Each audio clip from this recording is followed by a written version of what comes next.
Hoy es día 2 de junio de 2016, arrancamos programa escueto, corto, muy corto, más corto de lo normal, simplemente porque hoy sí que, además, por cierto, trasladamos tertulia de viernes a jueves, o sea, quiere decir que los contertulios de este viernes, de mañana, estarán hoy presencialmente con nosotros aquí, y además, bueno, pues ya saben que son tres personas con las que además valoramos lo que ha sido la semana.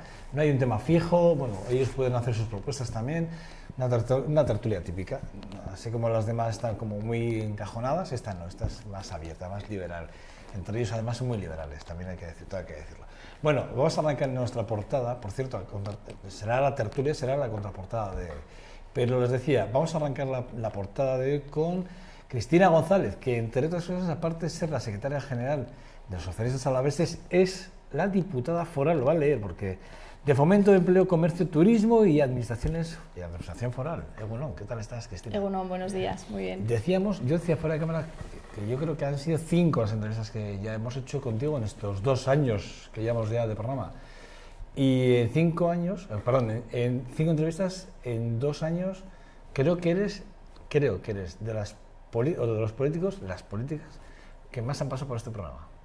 Oye, pues me alegro, la verdad es que ya comentábamos que no me acordaba exactamente cuántas entrevistas habían sido, sí que recuerdo, y además al principio del programa, que estuvimos con todas las ventanas abiertas y nevaba muchísimo. Mira, yo no me acordaba yo de esa imagen, de esa estampa, pero es verdad que fue en los salones de abajo, ahora estamos en la habitación, estamos en el hotel, estamos en la habitación 136, pues si quieren subirse a tomar un café con nosotros, que sepan que están invitados. Pero bueno, sí que es verdad que lo hacíamos en los ventanales de abajo, que daban al acceso de Bilbao a Vitoria, y la verdad es que sí, es verdad, yo no me acordaba de que estaba nevando y nevaba además mucho, era una estampa muy bonita. Era el inicio del programa y dicen que la nieve y la lluvia da suerte, o sea que aquí estamos 2 años después. Bueno, esperemos que estemos otros 2 más, o otros 3, o lo que sea, eso esperemos. Bueno, la que está cayendo.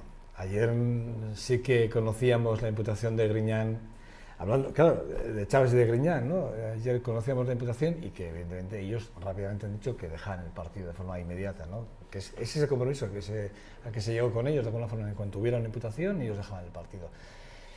¿Cómo puede influir esto o cómo influye ahora mismo en el día a día de los socialistas alaveses, vizcaínos, vallisoletanos? ¿Cómo puede influir? Hombre, cualquier tema que esté vinculado con la corrupción, desde luego afecta no solo a un partido, sino a la política en general. Quiero aclarar que no solo es un acuerdo con Chaves y Griñán, que si están imputados tienen que dejar el partido, sino que es el código ético del Partido Socialista. Cualquier persona que entre en un juicio oral automáticamente tiene que dejar su militancia hasta que pase ese juicio, y desde luego si se demuestra la inocencia pues seguirían en el partido, y en caso de que pues haya una culpabilidad, desde luego no volverán al partido. Yo confío en la justicia, espero que sea lo más rápida posible. A mí me gustaría que la justicia se dotase de muchos más medios para combatir cualquier caso de corrupción o de posible corrupción, y que fuera lo más rápida posible, porque cuando estás en estos procesos, tanto si eres culpable como si eres inocente, creo que la justicia es más justicia cuando es rápida. Fíjate tú, el caso del Irico, fíjate cuántos años llevamos, creo que 5 años, o 5 para 7. Pues sí, y no solo en ese caso, sino en otros muchos casos que conocemos, ¿no? Y esa demora en la justicia es cierto que son casos largos, que hay que estudiar, pero creo que hay que dotar de más medios para agilizarlos. No es nada fácil. El caso es que la corrupción va a jugar un papel importante en esta campaña que arranca este próximo jueves, teóricamente, la semana próxima.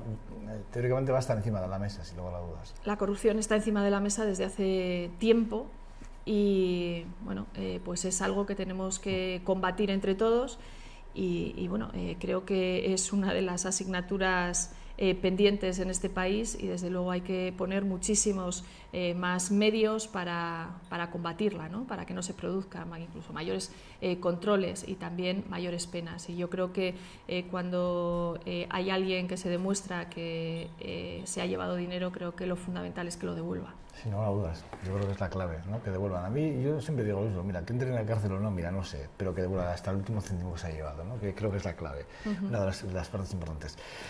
Bueno, te voy a preguntar por el Deportivo Alavés. A todos los que pasas por aquí, evidentemente, la gran noticia, y hoy volvemos a escuchar y ver en todos los medios de comunicación, Deportivo Alavés, Deportivo Alavés. Bueno, Deportivo Alavés, como diputada de turismo, de empleo, comercio, etcétera, esto es muy bueno para la provincia, ¿no?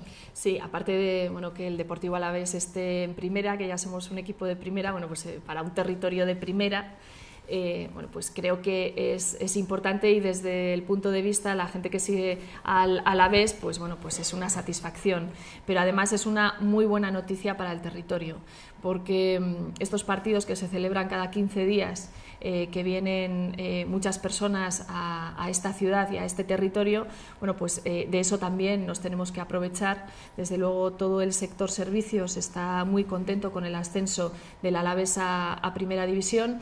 Y entre todas las instituciones tenemos que conseguir que ese polo de atracción que puede significar el Deportivo Alavés también lo podamos aprovechar para que los fines de semana para los visitantes sean no solo de ir, de venir, ver el partido e irse, sino que intentaremos que conozcan la agenda de Álava, para a ver si se pueden animar y vienen desde el viernes a conocernos. Una idea que tiene Cristina González, que no la comento yo, lo va a decir. Lo comentará ella cuando quiera comentarlo, lo dirá cuando tenga que decir, pero aquí ya nos ha contado este comité, una idea que tiene, que además es muy buena. La verdad es que aquí todos los que hemos escuchado la idea hemos dicho, mira, qué buena idea. Pues efectivamente, no es una forma de que no solo se venga a ver fútbol, sino que además se pueda aprovechar el entorno que tenemos, que es maravilloso. Evidentemente, como los jardines de Santa Catalina, que luego hablaremos de Paco Antúnez, ¿vale? Que es un tipo sensacional, al que además aprecio mucho.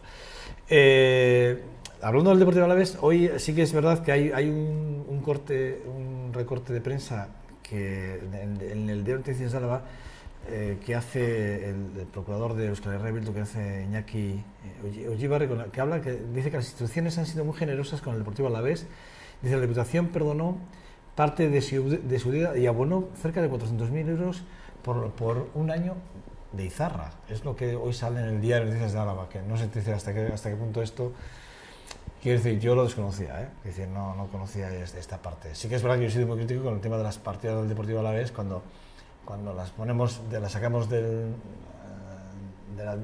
la parte, digamos, deportivo-cultural, etcétera, etcétera, las ponemos en presidencia y cerramos un convenio, un acuerdo con el Deportivo Alavés, o con Baskonia, me da igual, ¿eh? Es decir, que hipoteca varias legislaturas, sea quien gobierne el que gobierne, ¿no? De alguna forma. Pero sí que son noticias de estas que yo, que he sido muy crítico con este tipo de cosas, que sorprenden cuando menos, ¿no, Cristina? A ver, en este momento el Alavés está en primera porque el Alavés no se disolvió hace 5 años. Sí, 5 o 6 años. Sí, por ahí, más o menos. Sí, el Alavés estaba atravesando una situación muy complicada, estaba prácticamente en quiebra, y fuimos las instituciones alavesas las que apoyamos. Ya lo dejamos aquí, Charly Preto, fue uno de los que hicieron una apuesta muy importante por el Deportivo Alavés. Efectivamente. Y lo que se consiguió es un acuerdo entre el Ayuntamiento, el club, la Diputación Foral de Álava, el Gobierno vasco, para hacer, por una parte, dar una subvención, pero también tener contraprestaciones, como era el alquiler de Izarra. Lo que quiero poner en valor es que si eso no se hubiera hecho hace 5 años, en este momento el Alavés es imposible que estuviera en primera, porque se hubiera tenido que crear un nuevo equipo. Ese equipo no puede entrar en primera, desde luego, en 5 años.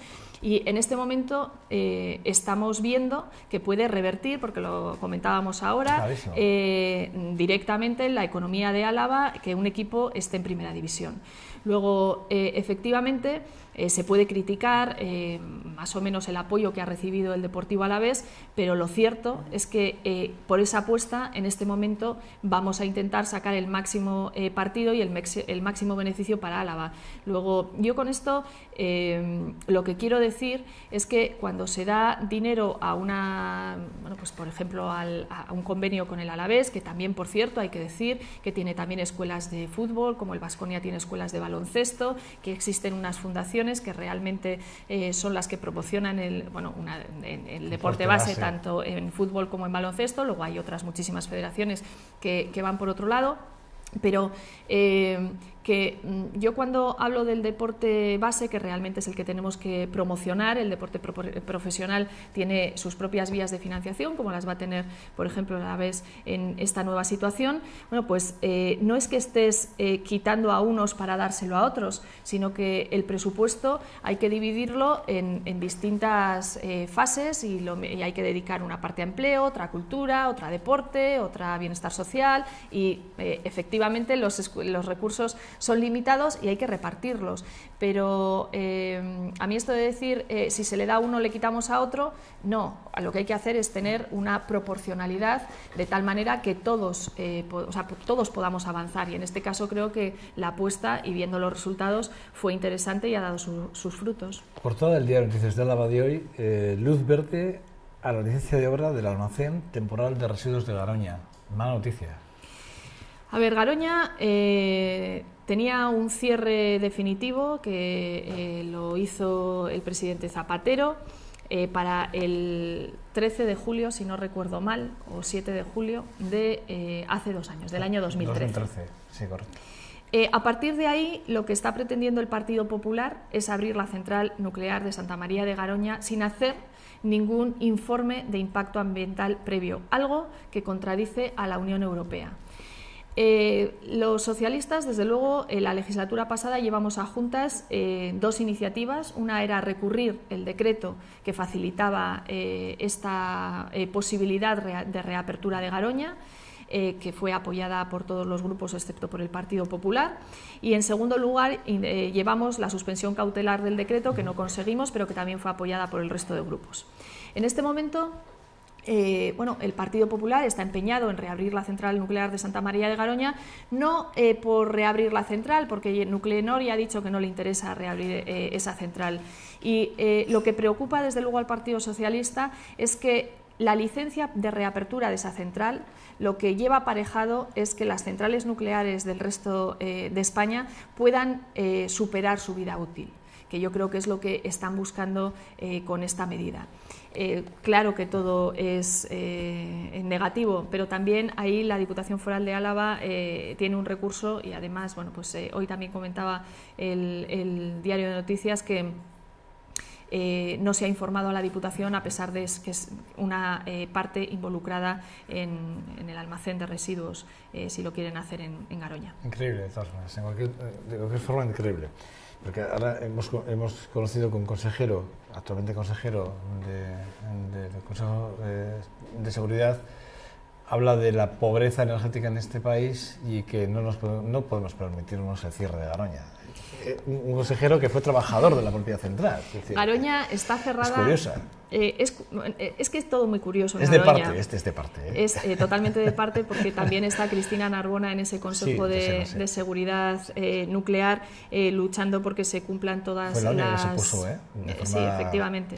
Y bueno, está trabajando, yo sé que de forma muy solitaria, pero muy dura, para exigir todas las garantías en el caso del aumento de vida útil de las centrales nucleares. Bueno, y está luchando para que no se produzca, porque en realidad España es un país que puede alcanzar con energía renovable una buena parte de su energía. Pero es que Garoña además lleva cerrada antes incluso de fijar la fecha de cierre, porque tiene una multa Nuclenor por haber cerrado su actividad antes. Y además hay unas alegaciones que hace Nuclenor para no pagar la multa, diciendo que prácticamente Garoña produce el 2% de la energía y que no es necesaria porque hay una sobreproducción eléctrica en España. O sea, para que veamos exactamente cómo está esta historia y que realmente Garoña no es el problema es la energía nuclear. Y Garoña, pues es una central primero obsoleta, en segundo lugar que no tiene rentabilidad porque prácticamente no produce electricidad, y de hecho Nuclenor, los dueños, lo cerraron su actividad antes incluso de la fecha de cierre. Has estado en la Bienal, ¿no?, que se inauguraba esta semana, creo que se inauguraba. Más de 1.533 firmas y el 59% son firmas extranjeras. Sí. Es un éxito. La verdad es que esta feria, ayer lo comentábamos, estuve visitando empresas alavesas, pero también estuve visitando toda la parte de importación. Y comentaba, me decían los organizadores que había aumentado considerablemente con respecto a todos los años de la crisis y además tiene su lógica, porque aparte de que se nota una regeneración de la economía o un mayor impulso de la economía, es cierto que toda la máquina herramienta, pasando la crisis, ha estado bastante parada, aunque han seguido investigando. Y claro, ya es el momento de sacar pues nuevos proyectos, nuevas máquinas, y eso realmente se notaba ayer estos días en la Bienal. Yo lo noté ayer porque fui ayer, y la verdad es que da pues un gusto pasar por la Bienal y ver la actividad que se está creando, ¿no? Hoy leía, no sé en qué medio, que hay empresas que en 2 días ya han amortizado el gasto que supone estar en esa feria. Que no es fácil estar en la feria, porque además, quiero decir, no pueden estar todos. Hay 27 países y creo que se tuvieron que dejar fuera 15 por cuestiones de espacio, principalmente. O sea, quiero decir que es una auténtica realidad. Bueno, vamos a hablar de turismo, vamos a hablar un poco del departamento en el que estás al frente, de alguna forma, que no es administración foral y además tienes turismo. Este año, ¿qué va a cambiar? Porque la mejor pregunta probablemente sea la de: llevas casi un año al frente, el día 3 de julio hará más o menos, el 3 de julio, 4 de julio hará un año al frente del departamento. ¿Qué es qué balance haces de este primer año al frente del departamento? Bueno, van a salir para junio, espero que para la fecha que haga el año, que es el 6 de julio, cuando tomamos posesión. Espero que haya una nueva oferta turística en Álava, o que yo casi diría que haya oferta turística en Álava. Aparte de lo que es la Guardia Rioja Alavesa, Salinas de Añana y la Catedral de Vitoria. Yo creo que el territorio tiene la suficiente riqueza como para nutrirnos todos de pues las dos entradas principales del turismo en Álava, como es La Rioja, es exactamente La Guardia, y como es Vitoria. Vamos a sacar una nueva página web. Una página web que al principio no tendrá todas las prestaciones que va a dar en un plazo un poco más amplio de tiempo, pero sí que vamos a sacar 6 paquetes turísticos, vamos a tener un nuevo eslogan y vamos a hacer pues toda una campaña para que seamos muy atractivos, llamemos la atención y vengan a vernos, porque realmente Álava es un territorio desconocido. Por ejemplo, hemos estado hablando con turoperadores y también con agentes de receptivo, que hemos estado trabajando desde, pues más o menos desde enero, una vez que estaba aprobado el presupuesto. Y claro, lo que buscan, sobre todo, por ejemplo, las personas las agencias y los dueños de los cruceros, es nuevos escenarios, porque nos comentaban, hombre, si vas a Euskadi, lógicamente Bilbao, el Guggenheim, San Sebastián, La Concha, ahora Capital Cultural, hay que verlo, pero eso ya lo han visto más veces. Hay que buscar otros atractivos para que vuelvan a repetir crucero y, además de ver esos escenarios, puedan tener otras actividades. Y, por ejemplo, les ha llamado muchísimo la atención Salinas de Añana, lo mismo que a todo el sector americano, una de las, Smithsonian, que también está ahora en boga, y que vamos a tener toda la cultura vasca allí a finales de junio, principios de julio. También les llamó mucho la atención todo lo que significa Salinas de Añana como un escenario diferente. También otra de las cosas que les ha llamado mucho la atención son las pinturas de Alaiza y Gaceo, que incluso todavía no se sabe de qué fecha son, porque son muy originales. Se creen que son anteriores, inclusive a algunas de las que ya conocemos. Eso es. Entonces, hay escenarios que tienen muchísimo auge. También todo lo que tiene que ver con las rutas verdes. el senderismo, los parques naturales, todo lo que tiene que ver con la naturaleza. Y bueno, ahí también tenemos otro nicho importante de atracción, ¿no?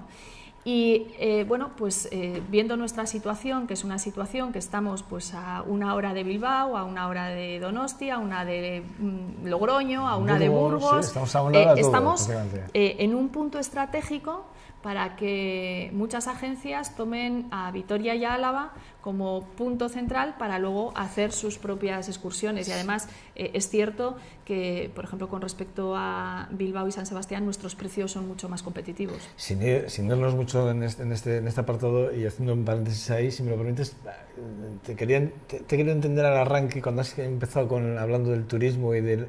como que hasta ahora no se ha hecho nada por el turismo en Vitoria y en Álava, ¿no? Precisamente, ¿no? Pues yo creo que bastante poco. ¿Inactividad política por parte del Partido Popular?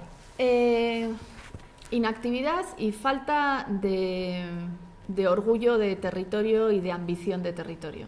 Yo lo primero que hice cuando llegué al departamento es convocar la mesa de turismo, porque realmente hasta ahora lo que se hacía en la oferta turística se hacía a través de las cuadrillas. Entonces las cuadrillas ponían todo su empeño en potenciar su propia cuadrilla, pero no había una interrelación entre todas. Entonces, yo soy de la idea que una política turística y de promoción turística tiene que ser una oferta conjunta. Es decir, si el Ayuntamiento de La Guardia tiene una oferta turística muy importante para La Guardia, pero las personas que llegan a La Guardia se quedan en La Guardia y no saben lo que hay a su alrededor, La Guardia se colapsa, pierde en una parte su encanto porque estará llena de gente y los pueblos de alrededor no se nutren de esa oferta, ¿no? O sea, de esa atracción, bueno, porque también hay otros atractivos alrededor. Lo mismo en Álava. Si hay alguien que viene a Vitoria y la política turística es de guiarle solo en Vitoria, hombre, tienes que hacer una agenda de ocio y cultural para todo el territorio y bueno, eso se hace colaborando entre todos. Es algo que nos pusimos a hacer en octubre, porque hasta octubre no estaban constituidas las nuevas cuadrillas, entonces bueno, tampoco tenía mucho sentido hacerlas con las anteriores. La verdad es que ha sido una idea muy bien acogida por ellas, nos hemos puesto a trabajar conjuntamente y de hecho las rutas que vamos a ofertar pues de aquí a un mes, eso es lo que esperamos, incluye a todas. Hace una ruta interconectada. General, ¿no? Y lo mismo estamos trabajando con el Gobierno vasco, porque si es muy importante hacer una oferta de Álava, más importante es hacer una oferta de Euskadi, porque las personas que vienen al norte no entienden de fronteras. Pueden poner País Vasco, pueden poner Euskadi, pueden poner Álava, Vizcaya y Guipúzcoa, pero ya bajar más en concreto, a no ser que sea algo muy pues, Rioja Alavesa, pues por otros motivos, porque ya tiene una oferta importante. Bueno, no se van a meter en pinchar en las cuadrillas, como si dijésemos, ¿no? Como Tiraleza, ¿no? Decíamos, ¿no? Tiraleza, ¿no? Tiraleza, sí. Tiraleza. Tiene cosas importantes, Leza, ¿eh? Muchísimas, y además es que yo también conozco Leza y conozco muy bien Leza. Falta de explotar, pero a todo llegaremos. Pero Tiraleza. Sí que es verdad que aquí con López Ubierna hablamos del tema de lo importante que es tener esas líneas abiertas directamente con Loiu, ¿no? Porque eso también es un punto importante. ¿Dónde está ahora el punto de inflexión? Porque sí que es verdad que se estaba negociando, no sé si se ha llegado a un acuerdo o no, si la Diputación de Vizcaya y la se ponen de acuerdo en ese punto para intentar que haya ese flujo de gente que llega al Loiu, allí a Bilbao, y que pueda venirse, o para nosotros también, para acercarnos al aeropuerto. Es importante, al final las comunicaciones hablaremos del AVE también, lo importante que puede ser la llegada del AVE a Vitoria, ¿no? El diputado de Movilidad, este caso, sí. está trabajando para dar ese servicio, para llegar a Loiu. No sé exactamente, aunque sé que está el acuerdo muy avanzado, lo que pasa que prefiero que lo diga él porque no sé exactamente en qué punto está, pero yo creo que va muy avanzado el tema de que la primera hora y la última hora, o sea, los primeros aviones de la mañana se pueda ir y los últimos puedan conectarse desde Vitoria, porque sí que ahí había unos horarios que creo que habría que salir de Vitoria a las 4:30 o a las 5 para coger el avión de las 6, 6:30, que creo que es el primero. Él nos lo puede explicar bastante mejor que yo y además sabe exactamente, pero sé que las negociaciones van bien y que posiblemente podamos tener ese servicio. Y esto lo uno también con la potencialidad del aeropuerto de Foronda. En este momento estamos aumentando los pasajeros, se está trabajando también con agentes de receptivo y con agencias de viaje para que vuelos más lejanos puedan aterrizar en Foronda y que haya una unión para ver distintas... la apuesta del low cost, que también está en la mesa, ¿no? Y una vez que lleguen aquí, pues tengan actividades para realizar, unos kilómetros a la redonda.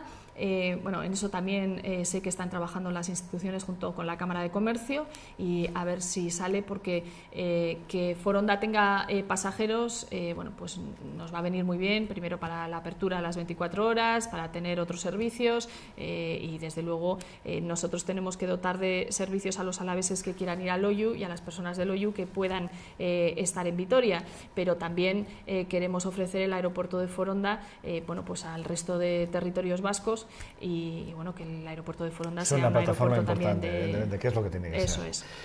Cristina, hablamos del presupuesto para este año del departamento. Dentro de las políticas, evidentemente las políticas de empleo es importante. Sí que es verdad que conocíamos que en abril que bajaba ese 0,9, que son 276 personas menos en listas del paro, 24.940 parados hay ahora mismo. Pero sí que es verdad que es un objetivo claro y dentro del presupuesto este año hay una partida mayor para, sobre todo en políticas para el apoyo a los jóvenes, que se han ido más de 10.000 creo que en los últimos 3 años. Una auténtica barbaridad. Ayer lo comentamos con Pascal Gómez aquí. Sí, lo que estamos intentando hacer, la Diputación Foral de Álava tiene un presupuesto muy reducido en materia de empleo, luego hay que aprovecharlo al máximo. Hasta este año había 600.000 euros, 500.000 en una partida de formación, pero que no se evaluaba ni se sabía exactamente cuántas personas que recibían esa formación accedían al mercado laboral, que eso es lo que queremos corregir. Y por otra parte había otra partida de 100.000 euros para los centros que daban formación, pues para mejorar sus instalaciones.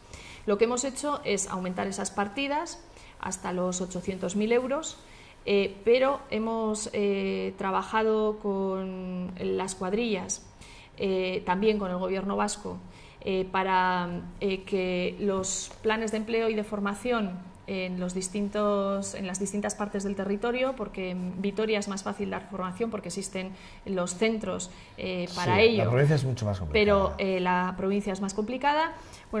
Intentar vincular lo que quieren las empresas, lo que requieren las empresas, con la formación que vamos a ofertar. Y se valora muchísimo quien pida formación, si tienen una oferta laboral importante que vaya de la mano, ¿no? Por otro lado, las instalaciones de los centros, lo que hemos hecho es que ese dinero, que no es mucho, son creo que 100.000 euros, si no me equivoco, pero más alrededor de los 100.000 euros, vayan directamente a todo lo que tiene que ver en instalaciones, pero no en instalaciones en el cambio de ventanas, sino si hay que comprar un torno o si hay que comprar cualquier otro material que sirva directamente para la formación. Y luego, a través del Grupo Parlamentario Socialista, se metió una enmienda en el presupuesto del Gobierno vasco de 500.000 euros para traer a Álava ese dinero para las zonas más desfavorecidas, que fundamentalmente son, excepto Vitoria, 3 ayuntamientos que tienen una tasa de paro más elevado, que son Llodio, Amurrio y Ollón. Ahí sí que es verdad que clausuraste ese quinto encuentro de innovación de la Federación de Comercio de Álava. Sí que es verdad que ahí anunciabas, ¿no?, esas medidas de apoyo al sector del comercio rural, que es una de las medidas que yo recuerdo en una conversación que tuve hace ya mucho tiempo atrás, 2013 también puede ser, con el diputado general por entonces, Javier Andrés, y yo decía que, bueno, ¿qué vamos a hacer con el comercio rural? ¿No? Que había que apoyarle, que había que ayudar, que hablamos siempre del comercio en Vitoria, de comercio, y decíamos, bueno, ¿y la provincia qué pasa con la provincia? ¿Qué pasa? ¿Que el comercio en la provincia no existe? ¿Cómo está esto? Y me chocó cuando leí la noticia, tengo que confesarlo.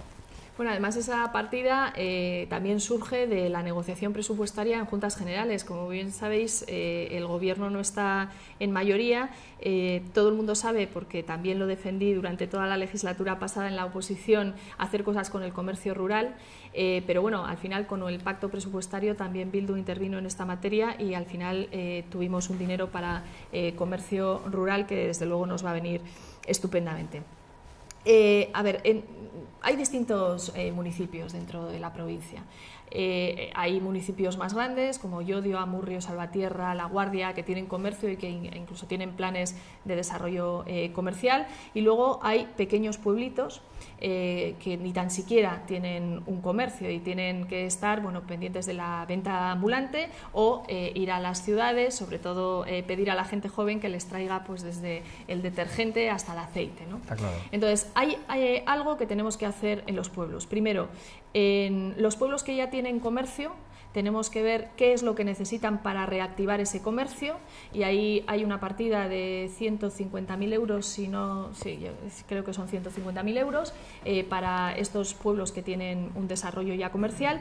Y luego hay otra partida en la cual miramos qué posibilidades hay de instalar comercios en distintos pueblos más pequeños. ¿Por qué? Pues porque al final el comercio da vida a un municipio, aunque sea muy pequeñito. Es como el punto de unión de las personas que viven ahí. Incluso dinamizar, ¿no? Eso es, la vida interna del pueblo. Eso, ¿no? Es, incluso hay comercios que pueden estar vinculados a un bar. De hecho, hay muchos bares que tienen bares, tienen la panadería, tienen... Es decir, que sí, yo conozco varios pueblos. Y la verdad es que es el punto de referencia del pueblo, es donde lo tienes todo. Donde hay que tener en cuenta también que la población rural cada vez está más envejecida, que también ahí tendremos que hacer una reflexión de cómo dinamizamos esa regeneración, de la cual vosotros también has hecho una apuesta en ese sentido. Porque dotar de actividad, por ejemplo, turística, las zonas con un índice de ruralidad más alto, eso va a implicar que gente joven pueda ver negocios en la zona y pueda, efectivamente, no solo agrícola, sino también de otras actividades, ¿no? Lo que hablábamos de comercio, creo que es muy importante que los municipios en los que se vea la viabilidad de un establecimiento pues se ponga en marcha. Primero, porque normalmente será gente joven lo que lo lleve, y entonces también llevaremos juventud a los municipios, atenderá a la gente cada vez más mayor de esos municipios, y desde luego será el punto que le dé vida. 63.000 euros creo que son el presupuesto destinado para la regeneración del comercio.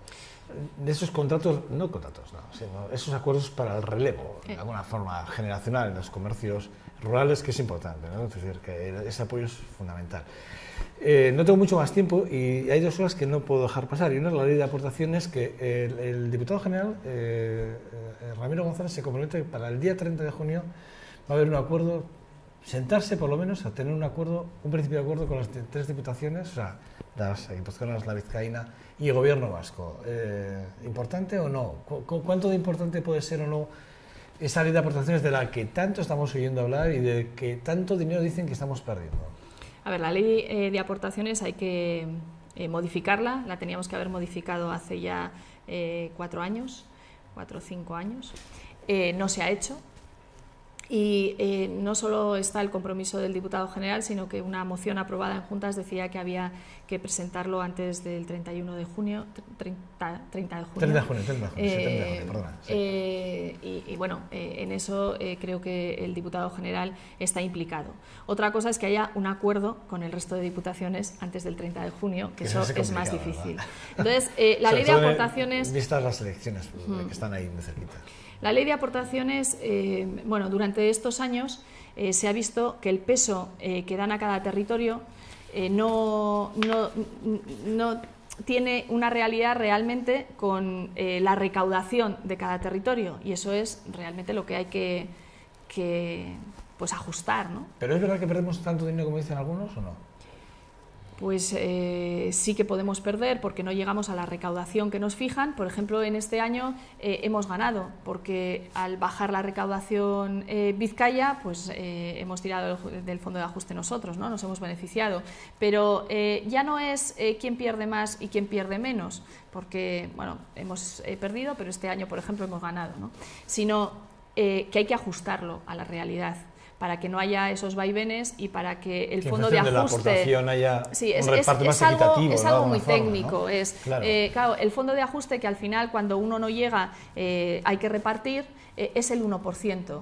Y como no está ajustado el peso de cada territorio con su nivel de recaudación, ese 1% no llega. Y entonces ahí se produce un desequilibrio. Y efectivamente en ese desequilibrio durante estos años hemos salido perdiendo tanto Álava como Guipúzcoa. Bueno, pues eso es lo que hay que corregir, ¿no? Bueno, Cristina, el acuerdo en el Ayuntamiento de Vitoria-Gasteiz se ha hecho esperar, se ha hecho esperar mucho tiempo. Yo aquí al alcalde le decía el otro día, le preguntaba que cómo le sentaron las palabras de Idoia Mendia cuando aquellas declaraciones que hizo diciendo que, bueno, que se entra en el gobierno del Ayuntamiento de Vitoria-Gasteiz por el miedo que se tenía a que no se esté gestionando bien y que había que estar, los servicios teníamos que estar porque veíamos que había un déficit claro de gestión en el Ayuntamiento de Vitoria-Gasteiz. Eso lo dijo Idoia Mendia y me sorprendió muchísimo. Y Gorka Hurtado dijo que efectivamente esas declaraciones las conocía, pero que eran un poco desafortunadas en ese sentido. Pero sí que es verdad, estáis dentro del Ayuntamiento de Vitoria-Gasteiz después de casi de un año. Bueno, y todo tiene su explicación. Yo lo he explicado muchas veces, pero lo vuelvo a explicar. En junio del año pasado había un pacto, se supone que íbamos a apoyar a Gorka Hurtado como alcalde del Ayuntamiento de Vitoria y además íbamos a entrar en el gobierno. Eso se trunca el mismo día 13 de junio, que es cuando se elegían los ayuntamientos, a eso de las 10:30 de la mañana, cuando el Partido Nacionalista Vasco rompe el pacto en Andoain y el alcalde, en vez de ser socialista, es de Bildu. Bueno, eso lleva unas consecuencias, que es que el Partido Socialista de Euskadi, que es el autor de ese pacto, dice que en Vitoria no se va a apoyar a Gorka Hurtado. Eso se acata por parte tanto de la dirección de Álava como del grupo municipal y no entramos en el gobierno municipal. Acto seguido sí que firmamos un acuerdo de gobernabilidad en el cual se fijaban más o menos unas líneas a seguir, no con tanta concreción como hemos hecho ahora, pero sí que se marcan unas líneas a seguir. En todo este año hemos participado en el acuerdo presupuestario y ahora tocaba también la revisión de ese pacto. También hemos visto que en ese pacto, durante estos meses, hemos visto cómo el Ayuntamiento de Vitoria tenía un déficit importante porque tenía una deuda importante y a eso había que hacerle frente, sobre todo en una política fiscal en la cual tengamos que revisar todos los impuestos y tasas y precios municipales para que sean suficientes para mantener los servicios públicos, porque desde luego el Partido Socialista quiere mantener los servicios públicos, luego nosotros no decimos que vamos a bajar los impuestos, porque es imposible mantener los servicios públicos y bajar los impuestos, imposible, pero lo que sí que queremos es que sea una fiscalidad lo más progresiva posible, es decir, las personas con menos recursos no les afecte a su vida pues tener que pagar esos impuestos, ¿no? También vimos todo lo que venía del plan de movilidad. Desde luego nosotros no renunciamos al tranvía, pero también vemos que mientras llega tanto Salburua como Zabalgana, dos barrios nuevos, no tienen los mismos la misma periodicidad en el transporte público, en Tuvisa, y tampoco las paradas están tan cerca como en el resto de la ciudad. Luego hay que cambiar ese plan de movilidad para estos barrios, acercarlos. Hay que hacer obras que tienen prioridad en los barrios más antiguos. Hay ciertas cosas que tenemos que modificar y ahí es cuando dijimos, eso pasó. el Partido Nacionalista Vasco rompió el acuerdo, pero creemos que, como siempre ha hecho el Partido Socialista, hay que modernizar la ciudad. ¿Lo podrías haber hecho antes? Se podía haber hecho antes o no se podía haber. Yo creo que se han dado en este momento las circunstancias para hacerlo, y ha sido la revisión del pacto de gobernabilidad junto con toda una serie de acontecimientos que han pasado durante el año y que hemos visto que realmente el Partido Socialista podía ser muy útil en el gobierno, y por eso hemos dado el paso. Paco Antúnez, amigo en común. Yo le tengo un aprecio tremendo. El Jardín de Santa Catalina, el Jardín Botánico de Santa Catalina para mí es una de las joyas de la corona. La catedral en su justa forma y medida, y el Jardín de Santa Catalina exactamente igual. Una apuesta clara por la propuesta que desde Tres Puentes, que es donde está realmente ubicado, tenemos ahí. ¿Por qué no lo conoce más la gente? Es una cosa que yo no lo entiendo. Pues mira, no lo sé. Yo no me canso de hacer aquí publicidad de Santa Catalina, que lo sepas, ¿eh? Haces muy bien. Yo llevo muchos años haciéndola. Yo conocí el Jardín de Santa Catalina igual hace 15 años. Estaba en las ruinas con las piedras que se caían. Y me daba mucho miedo, la verdad, que fuese mucha gente allí, porque era una joya, pero podía, entrañaba ciertos peligros. Piedras inclusive. Sí, entonces, me daba un cierto respeto. Pero realmente hemos, a través del Gobierno vasco y del resto de instituciones de la Diputación Foral de Álava y también el Ayuntamiento de Iruña de Oca, se empeñó en mejorar este jardín.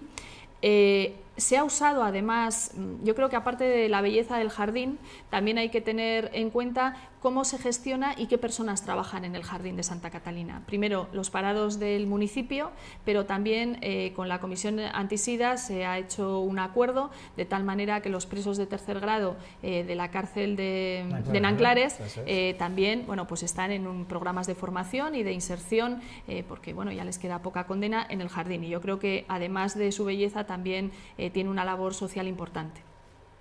Pero realmente, tal y como está, y además siguen todas las obras, porque todavía se pueden hacer muchísimas más cosas para el disfrute de todos los visitantes, creo que es un sitio ideal para pasar una mañana, una tarde o incluso un día, ir con el almuerzo, con la merienda. Yo os lo digo porque lo he hecho. Son 3 horas casi, si te pones a hacerlo bien, son casi 3 horas. Es el primer parque estelar del mundo. Starlight, efectivamente. Estuvimos en diciembre en la inauguración del parque. Puedes ir allí, ver exactamente, tienes toda la ubicación para ver todas las estrellas. ¿Se puede ver en qué momento estás en ese momento viendo el Starlight? Yo recuerdo, lo comentaba también en una entrevista que me hicisteis en esta televisión, en el Parque de Santa Catalina, porque había un evento, un chill out el sábado, que fue estupendo. No acompañó mucho el tiempo, pero al final no llovió, paró de llover cuando empezaba, o sea que fenomenal.